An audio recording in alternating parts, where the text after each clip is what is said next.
کہ صحابہ کرام میں کوئی رو رہا ہے، صحابہ کرام رو رہے ہیں، اب اگر ہم نہیں رو رہے، حضرت سیدنا ابوبکر صدیق بعد الانبیاء کی تحقیق آپ جو ہے دیکھ رہے ہیں ایک چڑیا ہے دوسری چڑیا ہے، ایک چڑیا ایک پیڑ سے دوسرے پیڑ پر جاتی ہے، آپ اس کو دیکھ کر کے رونے لگتے ہیں۔ کسی نے پوچھا آپ چڑیوں کو دیکھ کر کے روتے کیوں ہیں؟ فرماتے ہیں چڑیاں کتنی موج میں ہیں، آزاد ہیں، ایک پیڑ سے دوسرے پیڑ پہ چلی جاتی ہیں، مگر پھنسا میں ہوں جس سے قیامت کے دن حساب ہوگا، پھنسا میں ہوں جس سے قیامت کے دن حساب ہوگا۔ اب ذرا توجہ کریں، ہم کون ہیں، ہماری اوقات کیا ہے؟ مگر آج کل بربادی کا سبب یہ ہے کہ حضرت سیدنا جنید بغدادی بیان کرتے ہیں کہ ان کا ایک مرید ہے اور وہ مرنے کے بالکل قریب ہے، آپ اس کے سامنے سورہ یاسین پڑھتے ہیں، جب آپ نے اس کے سامنے قرآن پڑھا تو اس نے کہا مجھے قرآن سے نفرت ہے، اس کو بند کر لو۔ آپ نے کہو معاذ اللہ، سارا مجمع کہو معاذ اللہ، کہو معاذ اللہ۔ اس نے کہا قرآن سے نفرت ہے، قرآن کو بند کر لو۔ اس کے بعد آپ نے اس کے سامنے قرآن شریف کے بعد کلمہ شریف پڑھا، اس نے کہا مجھے کلمے سے نفرت، قرآن سے نفرت، آپ سے نفرت، اسلام سے نفرت۔ وہ مر گیا انہی الفاظ کے ساتھ، اس کا گھٹیا خاتمہ ہو گیا۔ جب آپ نے 40 دن لگاتار روتے رہے میرے مالک میرا شاگرد کیسے بے ایمان مر گیا، بے موت ہو کے مر گیا، جب اب آپ نے 40 دن کے بعد خواب میں دیکھا کہ جہنم کے فرشتے اس کو گھسیٹ کے جہنم میں لے جائیں، پوچھا کہ تو کیسے برباد ہو گیا، تو تو میرا ساتھی تھا، کہنے لگے میرے اندر 2 گناہ تھے جسے میں جانتا تھا اور اللہ کے علاوہ کوئی نہیں جانتا تھا، جس وجہ سے میں برباد ہو گیا۔ پہلا گناہ یہ تھا کہ میں اپنے دوستوں کے ساتھ کبھی کبھی شراب پی لیا کرتا تھا اور شراب پی لیا کرتا تھا، اور دوسرا گناہ میرے اندر یہ تھا کہ میں دوسروں کی لڑکیوں کو بری نظر سے دیکھتا تھا، میری نگاہیں پاک نہیں تھی حضور، اس وجہ سے میرا ایمان چھین لیا گیا، مرتے وقت میرا اللہ مجھ سے ناراض ہو گیا اور میرا ایمان چھن گیا، اب میں ہمیشہ ہمیشہ جہنم میں رہوں گا، اب مجھے کوئی جہنم سے باہر نہیں نکال سکتا، اب میں ہمیشہ جہنم میں رہوں گا۔ حضور یہ 2 گناہ میری بربادی کا سبب بن گئے۔ حضرت سیدنا امام حسن بصری مولا علی کے خلیفہ ان کا حافظ تھا، میرا ایک حافظ شاگرد تھا، سب سے بہترین حافظ اور قاری، سب سے پختہ حافظ، وہ میرے پاس آ کے بولا برباد ہو گیا حضور، مجھے میں کہیں کا نہ بچا۔ میں نے پوچھا کیا ہوا؟ کل ایک لڑکی کا پیچھا کر رہا تھا، وہ مجھے پسند آ گئی تھی لڑکی، میں آوارہ گردی میں اس کے پیچھے تھا، اس نے پلٹ کے مجھے دیکھا اور کہا تجھے شرم نہیں آتی، ایک تو حافظ قرآن دوسرا مسلمان اور پھر بھی میری طرف بری نظر سے دیکھتا ہے، ارے مسلمان لڑکے تو لڑکیوں کی حفاظت کرتے ہیں، تو مسلمان ہو کے مجھے بری نظر سے دیکھتا ہے۔ کہتے ہیں اس کی باتیں سن کے مجھے کپکپاہٹ پیدا ہوئی، میرے سینے میں جو ہے نا کپکپاہٹ پیدا ہو گئی، اور اچانک حضور میرے دل میں اچانک ایک خوف پیدا ہوا، اور تب سے لے کے اب تک قرآن کا ایک ایک لفظ میرے سینے سے نکل گیا، مجھے بالکل بھی قرآن یاد نہیں ہے۔ حضور میرے لیے دعا کرتے ہیں کہ میرا اللہ مجھے معاف کرے، ابھی تو میرے سینے سے صرف قرآن نکلا ہے، نہیں میرا ایمان نہ نکل جائے۔ میں ان نوجوانوں سے گزارش کرتا ہوں، حضرت سیدنا امام حسن بصری نے دعا کی، اللہ نے اس کو قرآن واپس دے دیا، مگر نہ تو ایسے پیر دنیا میں موجود ہیں، نہ ایسے مرید اب نظر آتے ہیں کہیں۔ میں آپ سے پوچھنا چاہتا ہوں، اگر نوجوانوں تمہاری رات کی تنہائیوں کی وجہ سے یہ جو تم نے انسٹاگرام پہ برہنہ لڑکیاں دیکھی ہیں، یہ جو تم نے یوٹیوب پہ گندی تصویریں دیکھی ہیں، تم کیا سمجھتے ہو تمہارا اللہ تم سے غافل ہے؟ نہیں، تمہاری یہ جی بی فری ہے، مگر یہ تمہاری زندگی فری نہیں ہے، تم نے اپنی زندگی برباد کر لی۔ اے نوجوانوں بتاؤ، اگر اللہ ناراض ہو گیا تمہاری بدنگاہی کی وجہ سے اور مرتے وقت ایمان چھن گیا تو کیا ہوگا؟ تم کو ڈر نہیں لگتا اپنے اللہ سے؟ تم کو دنیا یہ بہت بڑی لگتی ہے، یہ تماشے کے علاوہ کچھ نہیں ہے، یہ دنیا بیکار ہے۔ اے لوگوں اپنے رب کے سامنے توبہ کرو، اس سے کہو مالک ہم کو معاف کر دے، ہم گنہگار ہیں۔ اب وہ نوجوان ذرا غور کریں جن کی تنہائیاں برباد، وہ خود برباد، وہ بمبئی کے ہیرو کی طرح چلتے ہیں، انہیں کی طرح ان کے کپڑے ہیں، انہیں کی طرح بالوں کا اسٹائل ہے، ان بمبئی کے بیکار لوگوں کی طرح، ان بیہودہ لوگوں کی طرح زندگی بسر کرنے والوں، اللہ نے تمہیں بمبئی کے ہیرو کی نقل کرنے کے لیے پیدا نہیں کیا تھا۔ اگر تمہیں کسی جوان کی جوانی دیکھنی تھی، تم بمبئی کے ہیرو کی جوانی نہ دیکھتے، کرکٹر کی جوانی نہ دیکھتے، بلکہ کربلا کے اس عظیم الشان جوان کی جوانی دیکھتے جس نے 18 سال کی تھرتی ہوئی جوانی میں اپنے ابا کے سامنے اپنے پیٹ میں لگے ہوئے نیزے کو دیکھ کے کہا تھا، اے میرے بابا حسین گواہ رہنا، آپ کا بیٹا علی اکبر دنیا کا دیوانہ نہیں ہے بلکہ مدینے والے کا دیوانہ۔ چلی جا رہی ہے، نوجوان نسل کے پاس کچھ بچے نہیں ہے، مجھے بتائیں بچے گا کہاں جب باپ بےہودہ ماں بےہودہ؟ ماں ناشتی ہے، بیٹا ناشتا ہے، دونوں ناشتے ہیں، پورا گھر ناشتا ہے، گھروں میں فلمیں دیکھی جا رہی ہیں، ڈرامے دیکھے جا رہے ہیں. کہاں سے مائیں نیک ہوں گی بھائی؟ بچے کہاں سے نیک ہوں گے جب مائیں نیک نہیں؟ ارے دل لگ رہا نہیں لگ رہا؟ تو کہاں سے نیک بچے پیدا ہوں گے؟ حیدرآباد دکن میں تقریر ہو رہی تھی. حیدرآباد میں امام حسین کا مجمع تھا، امام حسین کی محفل تھی، تقریباً ہزاروں لوگوں کا مجمع. ڈی ایم عورت غیر مسلم ڈی ایم آ گئی مائک پر اور بولی میں ڈی ایم ہوں، غیر مسلم ہوں، مگر مجھے حسین سے محبت ہے. زور سے بولو سبحان اللہ. میں حسین سے محبت رکھتی ہوں، حسین کو مانتی ہوں، حسین کو جانتی ہوں، مگر ایک سوال کرنے آئی ہوں کہ 14 صدیاں بیت گئیں، 1400 برس ہو گئے، آج تک مسلمانوں میں دوسرا حسین نہیں پیدا. کوئی بولا ہی نہیں. اس نے پھر کہا اتنے بڑے مجمع میں میری بات کا جواب نہیں، دوسرا حسین کو نہیں پیدا ہوا ہی نہیں بولا. پھر اس نے کہا کیا میری بات کا جواب نہیں؟ تو ایک بوڑھا نیچے سے اٹھا اور بولا بیٹی کل تحریر کرنے آئی ہے، سن حسین تو پیدا ہو جاتا مگر دنیا میں دوسری فاطمہ ہی نہیں آئی. ان میک اپ کرنے والی عورتوں کے یہاں پہ حسین نہیں پیدا ہوں گے، ان ناچنے کودنے والی عورتوں کے گھر میں حسین پیدا نہیں ہوں گے، ان باریات گانے سننے والوں کے یہاں پہ حسین پیدا نہیں ہوں گے. اقبال کہتا ہے لوگ مجھ سے کہتے ہیں حسین نے کربلا میں حق ادا کیا، میں ان سے کہتا ہوں یہ ایسے نہ کہا کرو بلکہ اس کو ایسے کہا کرو کہ پہلے مدینے میں علی نے باپ ہونے کا حق ادا کیا اور فاطمہ نے ماں ہونے کا حق ادا کیا، پھر حسین نے کربلا میں بیٹے ہونے کا حق ادا کیا.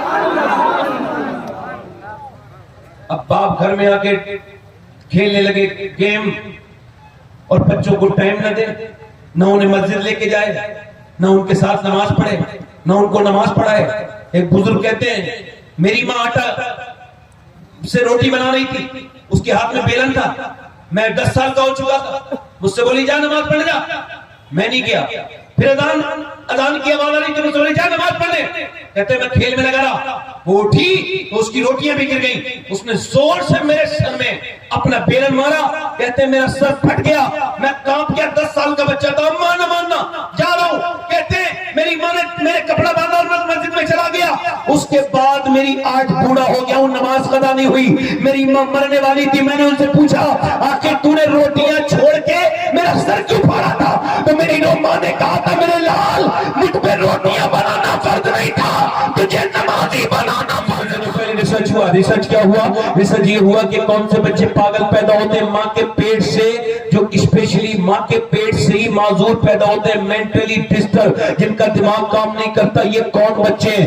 ان کے بارے میں جب ریسرچ ہوا تو 28 سال ہاروارڈ نے ریسرچ کر کے بتایا یہ وہ بچے تھے جو اپنی ماں کے پیٹ میں تھے تو ان کے باپ نے ماں کو مارا، یعنی ماں کو مار رہا تھا باپ پریگننٹ مومنٹ میں، حالت حمل میں اور گربھاوستھا میں مارا اس نے اپنی بیوی کو، اثر ہوا پیٹ کے بچے پر. اب مجھے بتاؤ کہ جب باپ مارے تو اثر بچے پہ ہو جائے، مجھے بتاؤ جب اور ڈاکٹر کے پاس عورت جائے تو وہ کہے تمہارے پیٹ میں بچہ ہے لہذا تم بادام کھاؤ گی تو وٹامن، تم بادام کھاؤ گی تو آئرن بڑھے گا، اور اگر سنترا کھاؤ گی وٹامن سی بڑھے گا، اگر امرود کھاؤ گی وٹامن ڈی بڑھے گا. مجھے بتاؤ کہ جب اللہ کا بنایا ہوا سنترا، سیب، انار، امرود اور بادام اور اگر ماں کھائے تو بچے پہ اثر ہو جائے تو کیا اللہ کا قرآن ماں پڑھے گی تو بچے پہ اثر نہیں ہوگا؟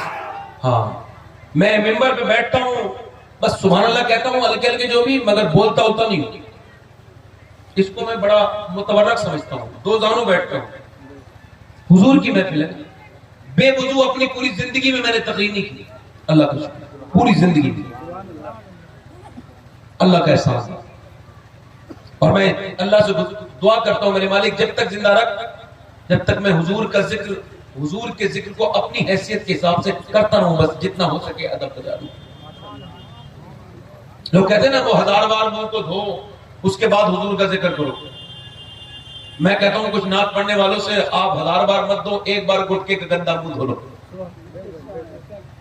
اسی میں گٹکا رکھا ہے، اسی سے نعت پڑھ رہے، بازار بنا دیا تم نے. توجہ ہے کہ نہیں میری بات کا؟ الحمدللہ اچھے نعت خواہ جب نعت پڑھتے ہیں تو عشق رسول پیدا ہوتا ہے. سبحان اللہ. کسی دانا انسان نے بات کہی تھی کہ اگر دماغ سے کہو گے تو دماغ تک جائے گی، دل سے کہو گے تو دل تک جائے گی، جہاں سے نکلے گی وہیں پہنچے گی. توجہ ہے میری بات پہ نہیں ہے؟ اب ذرا میری طرف دیکھو کہ ماں اگر نیک ہوتی ہے تو بچہ نیک ہو، بچے نیک ہوتے ہیں۔ اب میری طرف توجہ کرو، میں آپ کے سامنے عرض کرتا ہوں کہ جب مائیں صحابہ کرام کی اور جب صحابہ کرام کی عورتیں ہوتی تھی تو پھر اس وقت میں کیا ہوتا تھا؟ اگر صحابہ کرام لاجواب ہیں تو وہ مدینے کی عورتیں بھی لاجواب ہیں جنہوں نے ایسے بچے جنے تھے۔ خیر منقسم ہندوستان میں ایک آدمی کی شادی ہوئی، 2 بیویاں تھیں، اس نے تیسری شادی کر لی، زمیندار تھا، تیسری شادی کی، تیسری بیوی ٹھیک مل گئی۔ کبھی کبھی بیوی ٹھیک مل جاتی ہے، تیسری ٹھیک مل گئی، کیوں؟ چونکہ یہ نمازی تھی، اس کا باپ نمازی، بولو سبحان اللہ، بھائی نمازی، ماں نمازی، بیک گراؤنڈ نمازی۔ اس نے دیکھا پورے گھر میں کوئی نمازی نہیں پڑھتا، ادھر جہاں شادی ہو کے آئی ہے شوہر بے نمازی، 100-150 نوکر ہیں وہ بے نمازی، 2 بیویاں، ان کے بچے سارے بے نمازی، کوئی نماز نہیں پڑھتا۔ اس نے کچھ دن دیکھا، پھر سوچا نمازی بنانا ہے، تو نوکر سے بولی تم شام کو دودھ لے کے نہیں جاؤ گی چودھری کو، رات کو میں لے کے جاؤں گی چودھری کے لیے دودھ۔ چودھری بیٹھک میں سوتے تھے اپنے ڈرائنگ ہال میں، چودھری کے لیے دودھ لے کے گئی۔ اس نے کہا میری 2 بیویاں پہلے بھی ہیں، وہ تو کبھی دودھ لے کے نہیں آئی، آپ کیوں لے کے آئی ہو؟ کیا بات ہے؟ کہنے لگی میرا زیادہ حق بنتا ہے آپ کی خدمت کرنے کا، آپ دودھ پیجئے۔ اس نے دودھ لیا، پی گیا۔ اس نے کہا میں آپ کے پاؤں دبانا چاہتی ہوں۔ کہا کیوں؟ کہا میں اپنے گھر پہ اپنے باپ کے دباتی تھی، اب آپ میرے شوہر ہیں، آپ کی خدمت مجھ پہ ضروری ہے، میں آپ کے پاؤں دبانا چاہتی ہوں۔ اس نے کہا ٹھیک ہے، پاؤں دباتی رہی، اسے کہتے ہیں طریقہ، مبلغہ تھی، وہ تبلیغ کرنے والی تھی، پاؤں دبانے لگی، دباتے دباتے دباتے چودھری کو آنے لگی نیند۔ تو جب اس نے دیکھا چودھری سو رہا ہے تو کہنے لگی چودھری صاحب آپ کو تو نیند آ رہی ہے، اگر اجازت دو تو فجر کی نماز کے لیے۔ ایک تو چودھری، دوسرا مرد، 2 علامات اس کے اندر تکبر کی۔ کہنے لگا ارے تو مجھے سمجھائے گی نماز پڑھ کیا سے؟ ڈانٹ دیا، چلی گئی، مگر واپس آئی۔ مبلغہ تھی نا، اللہ والی تھی نا، اس نے راستہ نہیں چھوڑا، پھر آئی۔ پھر آنے کے بعد بولی چودھری صاحب لیجئے دودھ پیجئے۔ دوسری رات اس نے کہا پھر دودھ لے کے آ گئی، پھر دیکھ مان جا میں تجھے، اس نے کہا چھوڑو نا بات کو چودھری کو، تو نماز کو کہو گی؟ کہنے لگی نماز کی بات میں دیکھتی ہوں، آپ فی الحال دودھ تو پیجئے۔ اس نے دودھ پیا، پاؤں دبانا جانتی تھی چودھری کے، پھر پاؤں دبانے لگی، دباتے دباتے بولا دیکھ نماز کے لیے نہ کہنا، کہ ٹھیک ہے، دباتی رہی، مگر جب چودھری کے خراٹے شروع ہوئے، موٹا کا نیند آنے لگی، کہنے لگی چودھری صاحب آپ کو آ رہی ہے نیند اور میں بھی جا رہی ہوں سونے، اگر آپ کو برا نہ لگے، غصے میں نہ آئے، جلال نہ فرمائے تو حضور صبح فجر میں اٹھا دوں۔ چودھری نے آؤ دیکھا نہ تو زور سے لات ماری، اوپر سے نیچے گری، بڑا پلنگ تھا، منہ پھٹ گیا، منہ کے ہونٹ پھٹ گئے، نیچے اس کے خون کے قطرے گرنے لگے، مگر اتنی نیک تھی ایک لفظ تک نہیں بولی کہ میں تو تمہیں نمازی بنانے آئی ہوں، تم مجھ کو مار رہے ہو، ایک لفظ بھی نہیں بولی۔ اس نے یہ بھی نہیں کہا کہ تو کتنا بدتمیز ہے، بلکہ کتنی نیک باپ اور کتنی نیک ماں کی اولاد تھی وہ، ایک لفظ نہیں بولا، چلی گئی، مگر پھر آتی رہی، جاتی رہی، پٹتی رہی، گالیاں کھاتی رہی، یہاں تک کہ ایک دن چودھری کے دل میں رحم آیا، کہنے لگا تو روز گالی سنتی ہے، میں تجھے مارتا بھی ہوں، یہ تو روز نماز کے لیے کیوں کہتی ہے، کیا بات ہے؟ کہنے لگی میں نمک حرام نہیں ہوں، نمک حلال ہوں۔ کیا مطلب؟ کہ تیرے گھر میں کھانا کھاتی ہوں، اگر آپ جہنم میں جاؤ گے تو مجھے اچھا نہیں لگے گا۔ اور سنو چودھری صاحب، اللہ کے رسول فرماتے ہیں جب بے نمازی مرے گا اس کو اتنی پیاس لگے گی، اتنی پیاس لگے گی، اگر ساری دنیا کے سمندروں کے پانی اس کو پلا دیے جائے تو بھی اس کی پیاس نہیں بجھ سکتی۔ بے نمازی ذلیل اور رسوا ہو کے مرے گا، موت کے وقت میں اسے بہت تکلیف ہوگی چودھری، اور بے نمازی قیامت کے دن فرعون کے ساتھ کھڑا ہوگا۔ بے نمازی جہنم میں جائے گا، جب آپ نماز نہیں پڑھتے ہو تو آپ کے بچے بھی نماز نہیں پڑھیں گے، اور میرے آنے والے بچے جب بے نمازی ہوں گے تو کیسے برداشت کر سکتی ہوں؟ بس اسی لالچ میں آتی ہوں، تیری گالیاں سنتی ہوں، تجھ سے پٹتی ہوں، مگر اسی لیے آتی ہوں کہ اللہ تجھے نمازی بنا دے، تیرے دل میں نماز آ جائے۔ چودھری کی آنکھوں میں ٹپ ٹپ ٹپ ٹپ آنسو گرے، آگے بڑھ کے بولا صبح کو تو مت اٹھانا، میں تجھ کو صبح کو فجر میں اٹھاؤں گا، تو مجھ کو صبح کو نہ اٹھانا۔ چودھری نے صبح فجر میں اس کو اٹھایا، جب اس نے وضو کیا، چودھری نے مصلی بچھایا، بعد میں بی بی نے بھی مصلی بچھایا۔ جب بی بی آج نماز میں گئی تو رو رہی تھی، کہتی مالک میں کتنی پٹ کے کٹ کے یہاں تک آئی ہوں، کتنی تکلیفیں اٹھائی ہے میرے مالک، تو بہتر جانتا ہے، بہترین قدردان ہے، مگر میرے مالک اگر میرا شوہر آج آیا ہے، اگر اس کا دل نہ بدلا تو ہو سکتا ہے یہ کل کو نماز نہ پڑھے، اس کا یہاں تک آنا تیرا اس کا کام تھا، اور پھر اسے قبول کرنا تیرا کام ہے۔ میرے مالک میں کمزور عورت ہوں، تو طاقتوں والا پروردگار ہے، میری کوئی حیثیت اوقات نہیں، تو کرم کرنے والا ہے، میرے شوہر کا دل بدل دے۔ میرے مالک بڑی پٹی ہوں میں یہاں تک آئی ہے. ایسی کہاں گئی عورتیں, اب کہاں گئی ایسی عورتیں جو اپنے شوہروں کو نمازی بنانا جانتی تھی؟ کہاں گئی وہ عورتیں جو اپنے بچوں کو نمازی بناتی تھی؟ یہ معاشرہ اس وجہ سے بگڑا کہ اب عورتیں ایسی ناپید ہو گئی, اب غائب ہو گئی. وہ عورت روتی رہی. ایسا اللہ کا کرم ہوا کہ اللہ نے چودھری کا دل کو بدل دیا. چودھری نے اس کے بعد کبھی تہجد کی نماز بھی قضا نہیں کی, اور میاں اس نے اپنے گھر میں مسجد بنوائی.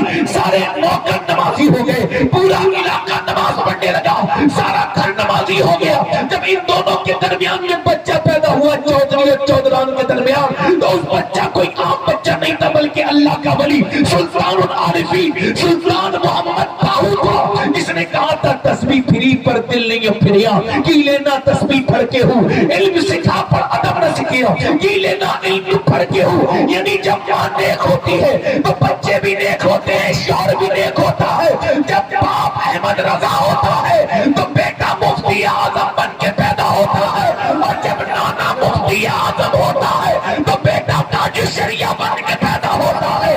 اگر یہ چاہتے ہو بچے نیک بنے تو ان کو تلقین نہ کرو, ان کے سامنے مصلی بچھا لو, وہ نمازی.